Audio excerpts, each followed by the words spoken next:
Business statistic. This is your course, which is aiming at showing you more about data collection, data presentation, data interpretation, and many ways that related to statistic.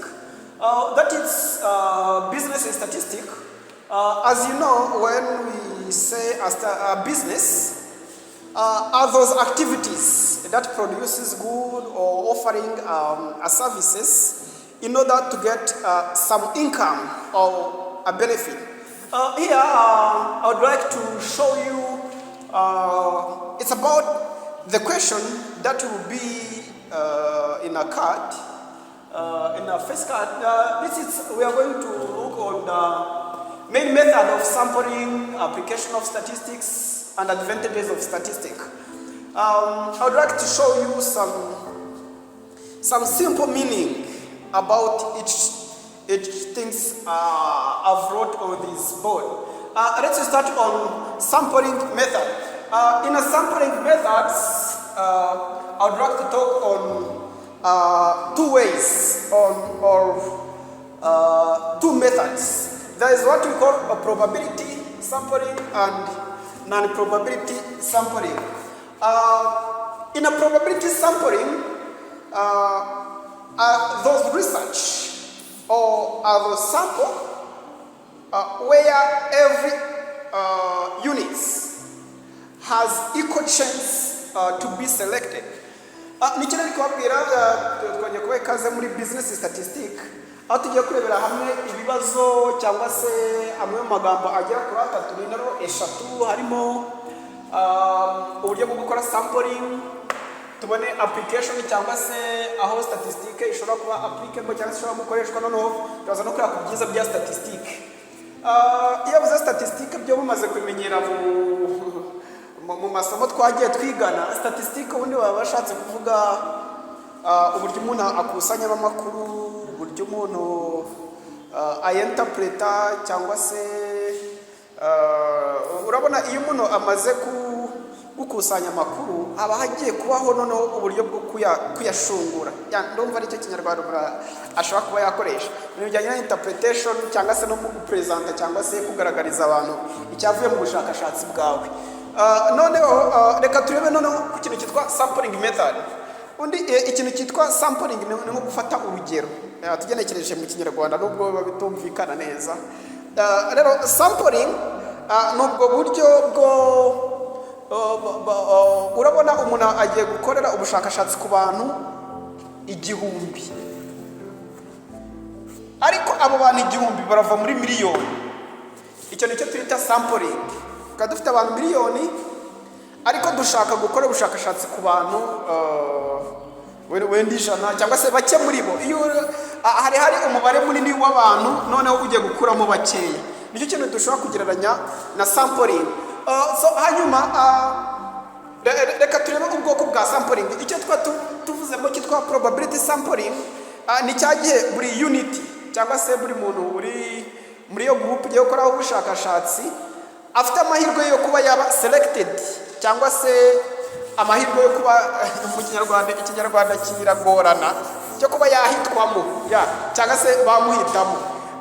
Hanyuma noneho ubwo nani probability ubwo urumva ni imbusane ho ntabwo buri muntu wese afite amahirwe yo kuba bamuhitamo. Turaza kugenda tureba some examples. So examples on probability sampling, there is some sample random sampling. In a simple random sampling, here each individual or each element has equal chance of involving in a sampling or be allocated in a sampling. So in this stratified, let's go to the next one, stratified. In stratified, you are understanding the word strata. Strata. This strata means a group or subgroup. In this stratified, it's a sample where we do start by grouping people into subgroup or group those elements are grouped in subgroup. And after being grouped in subgroup, on that case, each members or each unity started to be selected in this random. No kuvuga ngo hano muri random tumanza twakora ama subgroup hanyuma tukaza gukora ubushakashatsi kuri buri unity cyangwa se kuri buri kintu cyangwa se kuri uyu muntu, ariko habandi gukorwa ikintu kitwa strata. Stratified ku ijambo strata, nicyo twita stratified.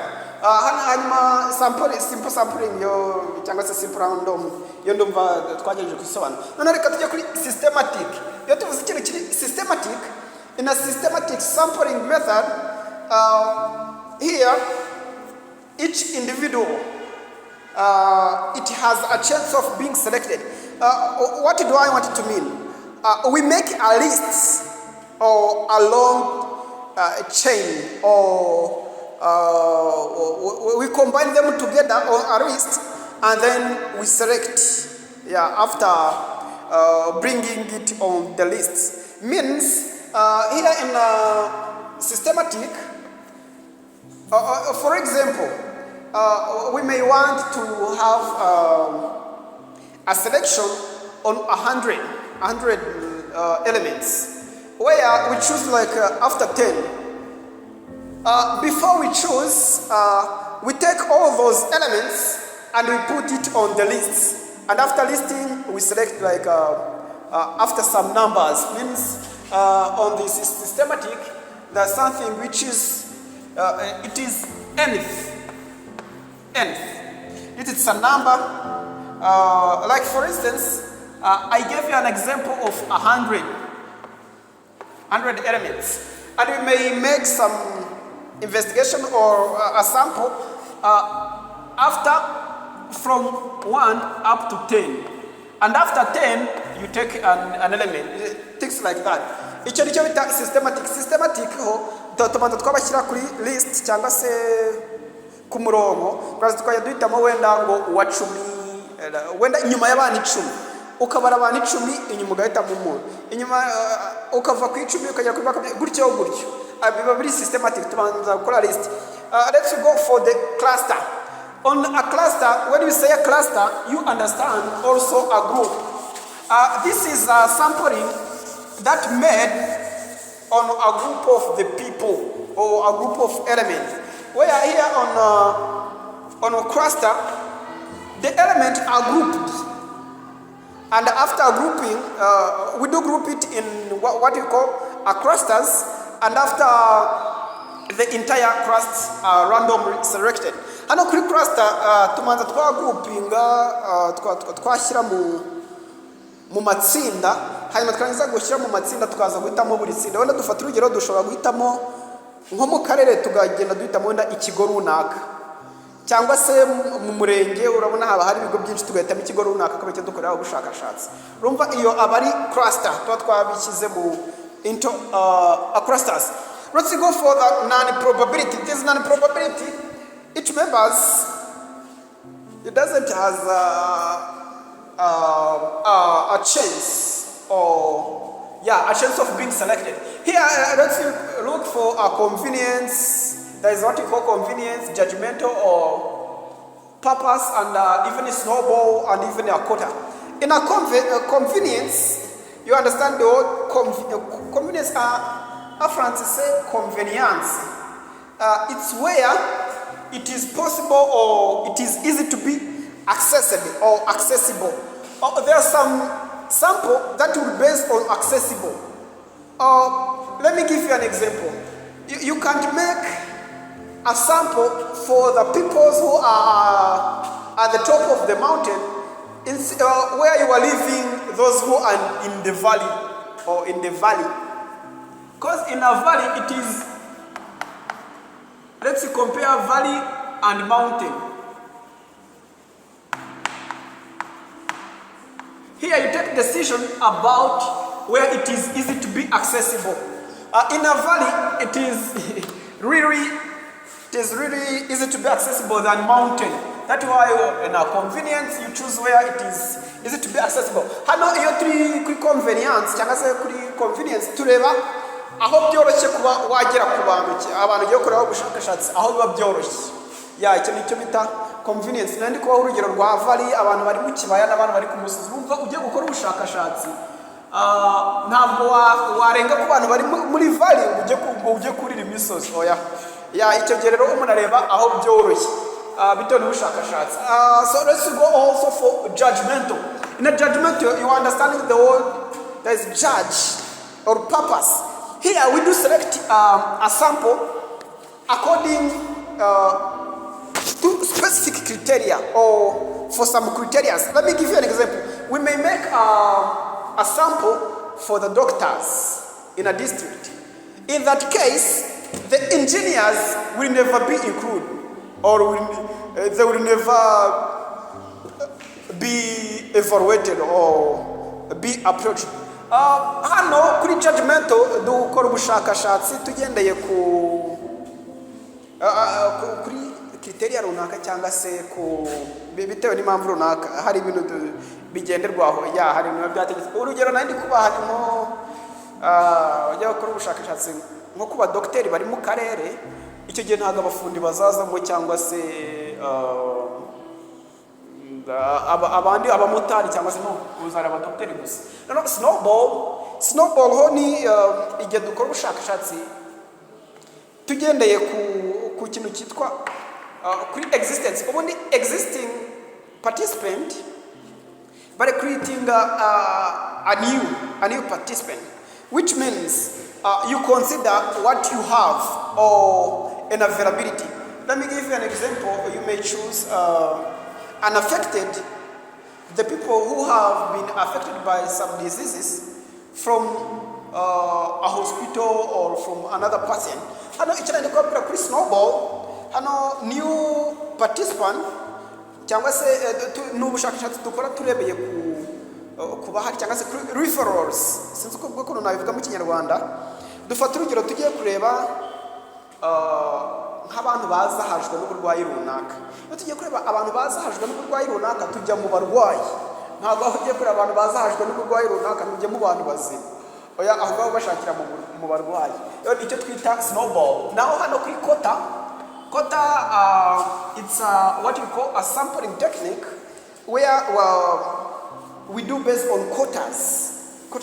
Let me give you an example, like for the income, or age, and so forth.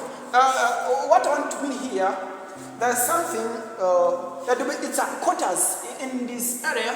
We based on quotas. So let's go for another second question, which is called an application of a statistic. We are going to look where the statistic is important. Many people they don't believe that the statistic or mathematics has a rich role in our life. Because the mathematics or the statistics, it's not a course that be liked by many people. Many people they against they don't like this mathematics because they do believe that even the next all the numbers it is not playing a role in my life. Ikindi ko bira statistic akenshi abantu banga imibare ni benshi cyane ugerageje n'abantu bakunda ibindi. Kora ko imibare baravuga nta hantu nayikenera nta kisanzwe tumarira. Rero hano reka turebe no icyo statistic nabwiye ko ari ishami ry'imibare rikora mu bintu bijyanye no gukusanya amakuru kuba waya presenter cyangwa se wayatangaza n'ibijyanye na analysis ya makuru. Reka turebe noneho iyi statistic imaziki umara wa mbere ni muri reka turebe ahantu ishobora kubikoreshwa ahubwo turaza kumumara uhari mu kanya. Reka turebe noneho application ikoreshwa muri make muri business. Reka dore muri business statistic tuyifasha turi gucollectinga information cyangwa se turi gukora market study cyangwa se market research, aho uzajya kumva mve ngo 10% by'ibicuruzwa byacu byaracuruzwa cyangwa se 7%. Urumva turi kuvuga 7% ngo 10% ngo muri corona ngo twahombye ngo 12%. That is mathematics. Your statistic. Iradufasha cyane kumenya za guest need na za wants. For a medicine and healthcare, the statistic is applied in medicine and healthcare.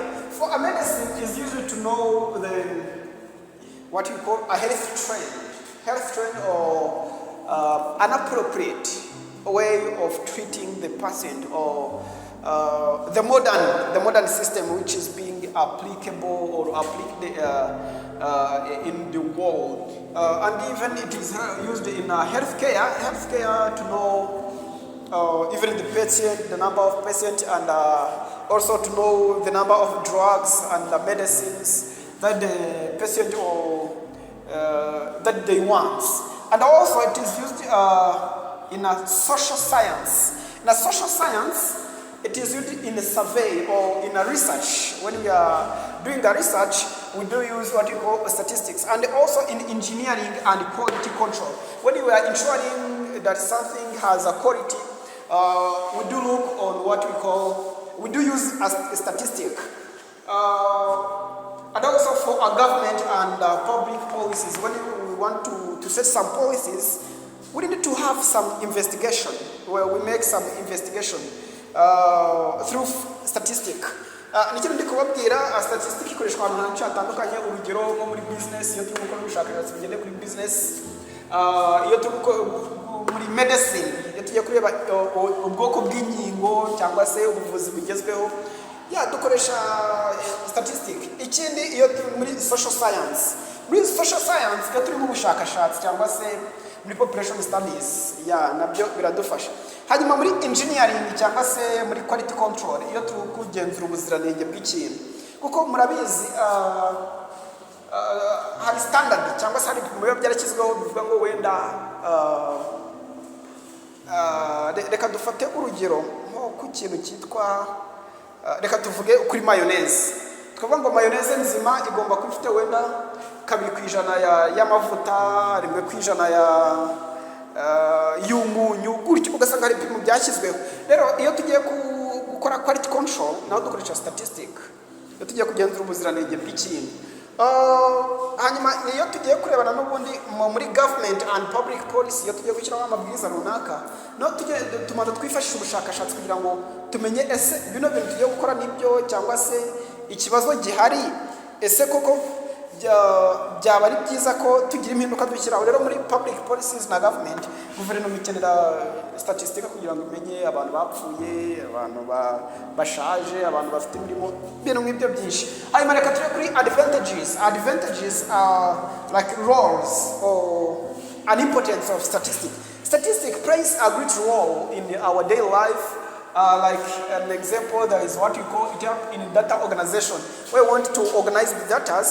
We use a statistic for collection of the data, and also it is help in future planning. In future planning, when you are going to predict or to expect that you want to achieve something, so you do based on a statistic. In a government, can't take any decision or any policy without considering a statistic. For example, there are some annual census.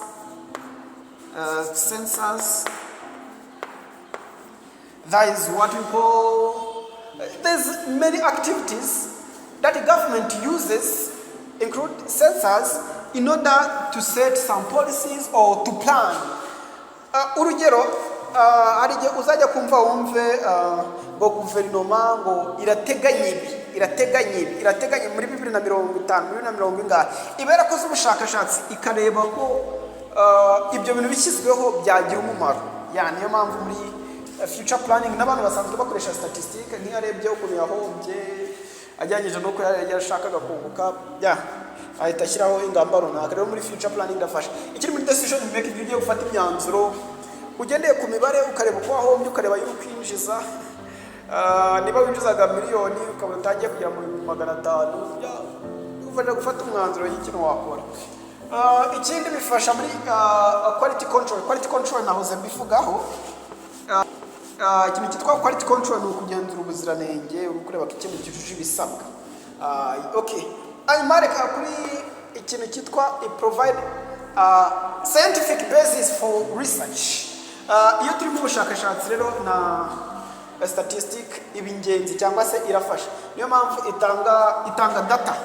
Yeah, iyo turi mushakashatsi. Thank you. That was what we call statistic, business statistic with lecturer L. Thank you.